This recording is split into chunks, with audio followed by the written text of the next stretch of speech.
শক্ত প্রাচীর ঘেরা এ পথে দুর্বার নির্ভীকে রহি নিয়েছে শপথ তারে বুকে লড়বে কুকুরেরই সাথে।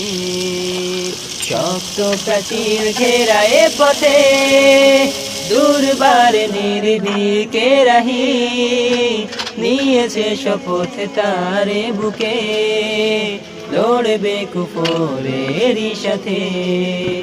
হয়েছে সময়ে মুজাহিদ এবার বেরিয়ে পড়ে নিয়ে তলোয়ার, পেরিয়ে সাগর পেরিয়ে পাহাড় ভেঙে দিয়ে বাধা কাটা তার ছন্ন